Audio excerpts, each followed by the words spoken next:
Hingga kemarin, Zionis Israel tidak menurunkan tensi serangannya ke wilayah Palestina. Serangan mereka semakin membabi buta dan tanpa pandang bulu termasuk menyerang anak-anak Palestina di Gaza. Dan informasi terkini pemirsa dari Palestina, kita akan bergabung dengan Fikri Rofiul Haq yang merupakan relawan kemanusiaan Mercy yang berada di Gaza, Palestina. Assalamualaikum, selamat pagi waktu Jakarta. Fikri, bagaimana kondisi terkini di Gaza, Palestina? Ya, Waalaikumsalam warahmatullahi wabarakatuh. Selamat dini hari waktu Gaza. Memang kondisi di jalur Gaza, intensitas serangan dari pihak Zionis Israel belum juga menurun karena banyak sekali informasi yang kami dapatkan pengeboman massal yang dilakukan oleh pihak Zionis Israel di berbagai titik-titik yang ada di jalur Gaza, baik di jalur Gaza bagian utara ataupun di Gaza City ataupun di Gaza Tengah maupun di Gaza Selatan itu sendiri.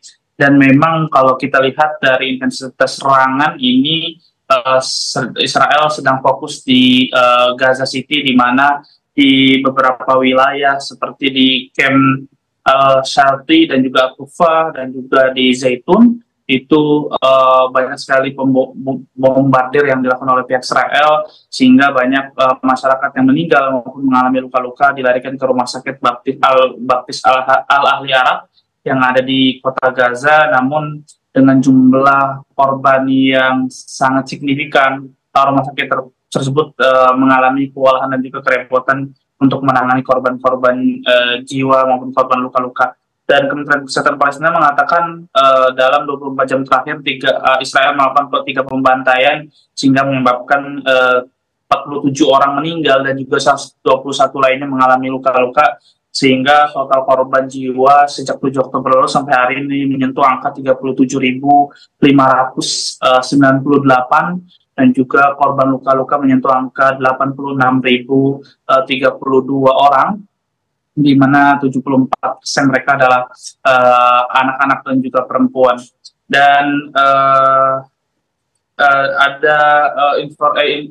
Israel juga melakukan pengeboman di daerah Mawasi yang ada di Khan Yunis, sehingga menyebabkan 3 orang meninggal dan juga 30 lainnya mengalami luka-luka, yang memang sebelumnya daerah Al-Mawasi ini diklaim oleh pihak Israel adalah tempat yang aman untuk masyarakat sipil berlindung dari peperangan antara kedua belah pihak ini. Namun Israel selalu mengingkari janjinya dan juga selalu tidak menepati janjinya, karena Israel juga ternyata mengebom daerah safe zone atau daerah yang dikatakan aman oleh mereka, artinya memang tidak ada aman untuk masyarakat sipil yang ada di jalur Gaza.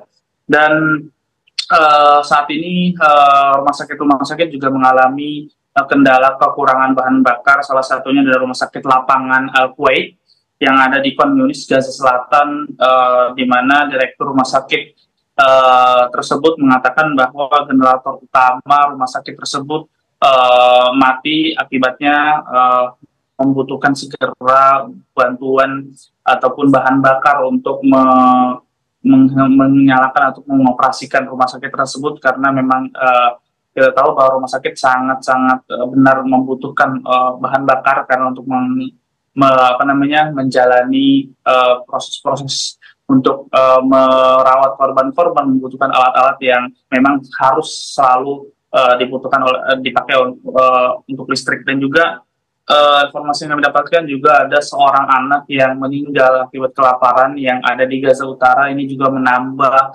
total kematian masyarakat Gaza akibat kelaparan dan juga dehidrasi serta malnutrisi, di mana kurang lebih ada 37 lebih warga yang meninggal, dan sebagian besar mereka adalah anak-anak yang mereka menderita dehidrasi dan juga malnutrisi. Dan ini langsung diupdate oleh Kementerian Kesehatan Palestina, dan memang sebagian besar anak-anak ini adalah tinggal di Gaza Utara, di mana di wilayah tersebut sangat-sangat minim sekali bantuan-bantuan, terutama bantuan melalui darat itu sendiri, karena sulitnya menembus blokade dari selatan menuju ke Gaza Utara.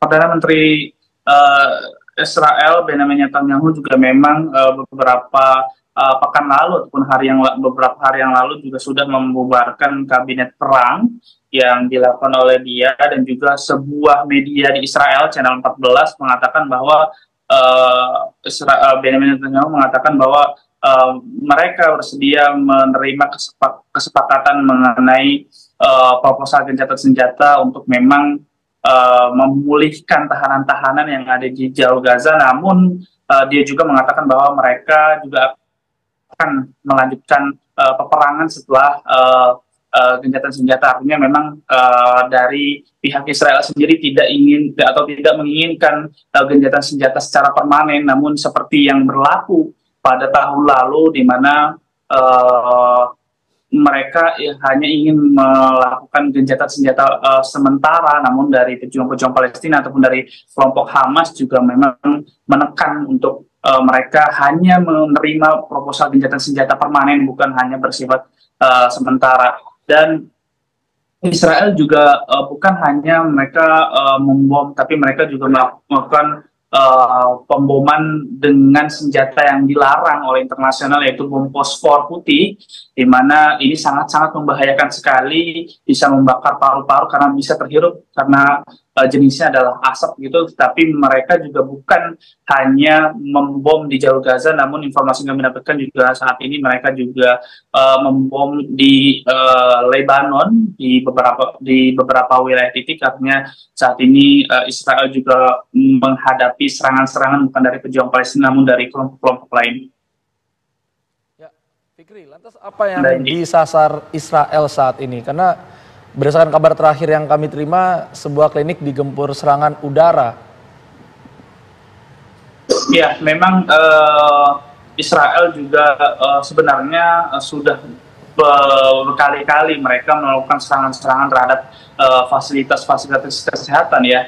Dan kita tahu bahwa ada rumah sakit Indonesia yang ada di Gaza Utara juga beberapa kali mereka gempur, mereka rusak, dan banyak sekali rumah sakit seperti rumah sakit Kemal Udwan ataupun yang sangat ramai berbincangkan saat itu adalah rumah sakit Ashifa, di mana rumah sakit Ashifa ini rumah sakit terbesar yang ada di Jalur Gaza, bisa menopang atau membantu korban-korban perang ini.